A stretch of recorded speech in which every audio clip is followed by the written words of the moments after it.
Valyria did not orchestrate everything alone. Isabelle knew about Harold Cain's destruction years before her marriage. And she married Alexander, knowing the empire was already morally corrupt. She didn't just react to betrayal. She chose her battlefield long ago. Valyria came for revenge. Isabelle came for purification. Two women, same target, different methods. She came for the empire.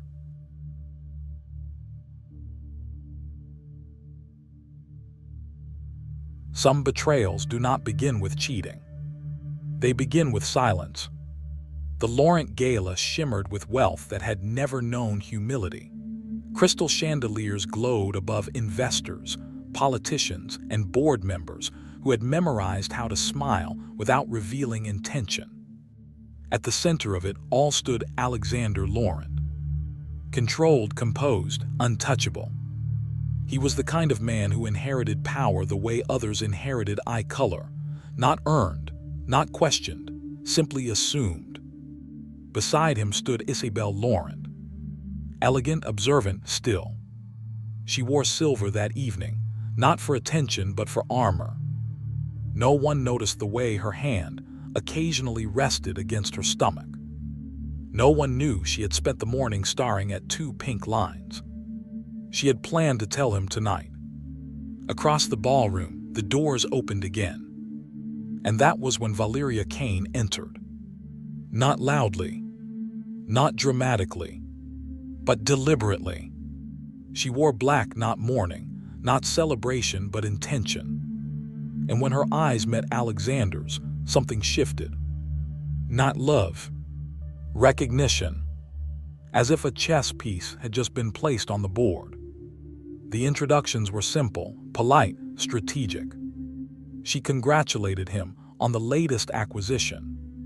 He complimented her industry insight. Isabelle watched. She didn't interrupt. She didn't accuse. She memorized. Later, on the balcony overlooking the city skyline, Alexander found Valyria alone. "You don't seem impressed," he said. Valyria smiled slightly. "I don't impress easily."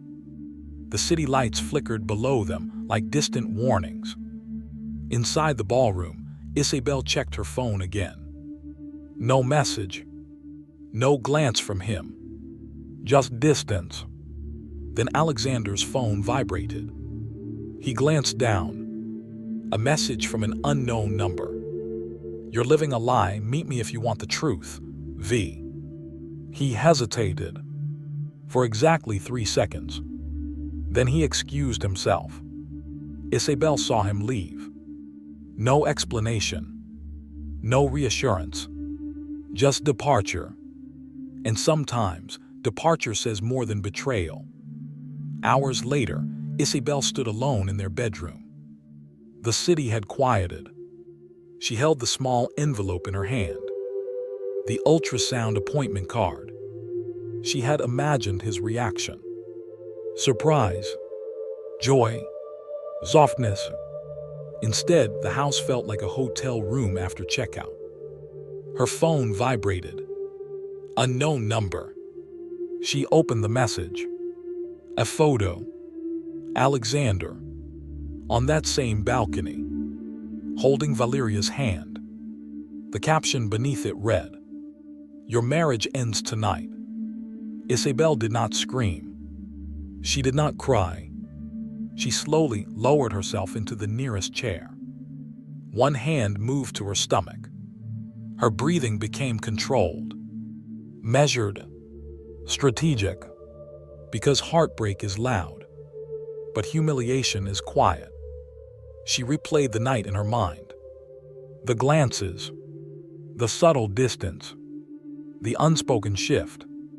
She whispered to the empty room, "Then I will erase your name from my child." There was no tremor in her voice, only decision. Outside, somewhere in the city, Alexander sat across from Valyria in a dimly lit private lounge. "You said I was living a lie," he said. Valyria leaned forward. Your empire was built on one. She slid a folder across the table. Inside were financial documents, old acquisitions. One name circled repeatedly. Kane Holdings. Alexander frowned. That company collapsed 15 years ago. Yes, Valyria replied. It did. Her voice carried no accusation, only inevitability.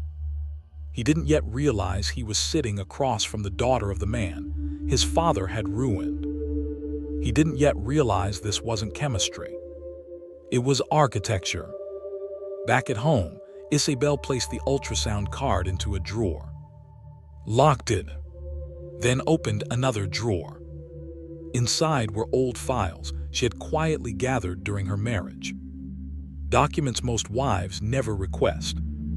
Isabelle had always known Laurent Industries wasn't clean. She just hadn't known how dirty. Until now.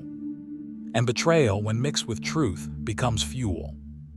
The next morning, headlines began forming before breakfast was served. Rumors travel faster than apologies. By afternoon, whispers had turned into certainty. By evening, the Laurent marriage was fragile glass under public pressure. Alexander returned home. Isabelle was seated at the dining table. Calm. You left, she said. He didn't deny it.